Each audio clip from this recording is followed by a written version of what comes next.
Artificial intelligence is rapidly becoming a major economic and geopolitical battleground, with companies pouring billions into technology, infrastructure, and advanced chips as they compete for an advantage.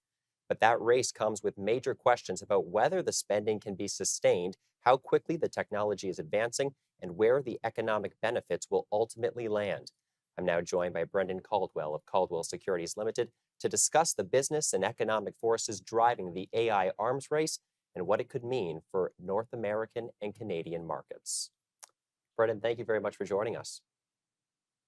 Well, thank you for having me, Lucas. Uh, I, what do we do? yeah, well, I know it has been a very busy Monday, a lot of economic news, but today we're going to talk about AI. And I wanted to ask you first off, where AI companies are spending, they are spending at an unprecedented pace. Is revenue growth actually keeping up with capital expenditure? And who is managing this balance best, Brendan? Well, hopefully not me. Now, so I don't. It seems implicit in your question whether the AI expenditure is going to be a total overbuild, the likes of which the world has never seen before. It seemed implicit in your question. Whether it was or not, I do not know. But they are spending more money, even inflation adjusted, that they spend on building the railroads, building the interstate highway system, or building out the internet in the first place. The amount of money, even inflation adjusted, is absolutely unprecedented. So the idea that it's all going to be managed and done efficiently is, what's the technical term? Preposterous. But it is, I think, in many companies' views, essential to overspend if that's what's required, just to stay competitive. The idea, the hope, the thought is that in the short, medium, long term, companies will become more efficient, everything will become less expensive, that there will be wonderful benefits from this. Although, if you talk to somebody half or a third of my age, they might well be skeptical. It is a funny thing that older people seem to be embracing AI as a perhaps a way to keep us on the road a little longer and relevant a little longer, uh, whereas the younger generation sees it as a direct competition and one that has the ability to steal your soul or at least your identity. So it is an interesting conflict, and the question whether everything's being spent efficiently is of course not. Brendan, AI agents are now being tested for their hacking capabilities in sandbox environments, and some are apparently escaping. What does this mean for the future of AI regulation and safety? If they'd only done some sci-fi movies about that, we would all be well prepared. So the idea is, okay, you come up with this. Let's unpack all the terminology. AI agent. So you develop in interacting with one of these platforms, you develop for want of a better term, a program, which they're calling an agent, that isn't exactly self-aware, but thinks it knows what you want. Or I mean, I'm making it anthropomorphic, but uh, has been trained, again, anthropomorphic, on what you'd like. And in order to fill its mission, it may escape from the controlled environment, the so-called sandbox in which you have it placed, and set loose on the real world. So if you test a hacking program, it is should come as shocking to nobody in this conversation that it manages to hack its way out of the sandbox and into the real world. So we've had a couple of examples in the last few weeks where these supposedly contained programs have been unleashed on the real world and broken into stuff that really not ought to be breaking into. But again, we've had warnings of this going back to war games, Mhm. where the Matthew Broderick character, and I think it was '83, he's having a back and forth with a self-aware AI program called Joshua that hacks into NORAD.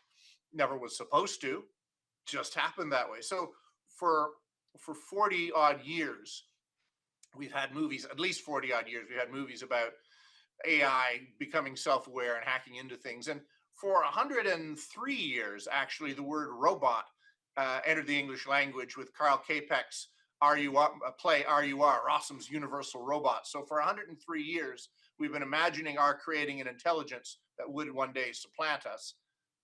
And yeah, that's a real risk. I mean, I was just at lunch with a couple of teenagers who were saying that we really should put the brakes on this AI development. When in the history of technology have you heard about young people wanting to slow down the pace of technology? It's normally the old that want that so we can keep up.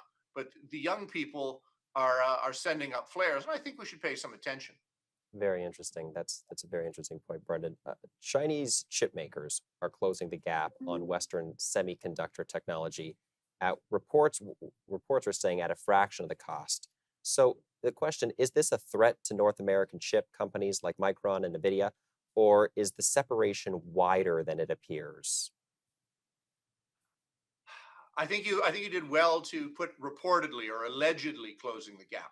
We had that whole thing in the spring of 2025 with, I keep calling it Deep Six because it Deep Six the whole AI sector for a couple of months. Uh, but it's called Deep Seek, which was a Chat GBT clone that apparently thought it was Chat GBT. Anyway, the Chinese allegedly developed this for $6 million, which is roughly the cost of a couple of split level houses in North York at this point. So the idea was that for a fraction of the cost of anything, the Chinese would just be able to magically create this. And I imagine, I mean, technology is inherently deflationary.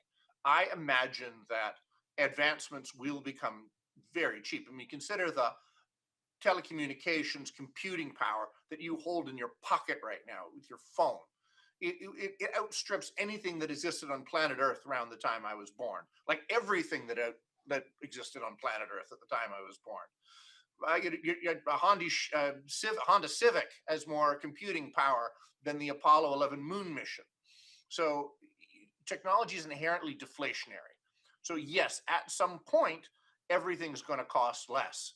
Um, I think there is some wisdom in being a late adopter and not necessarily betting the house on spending all this money. But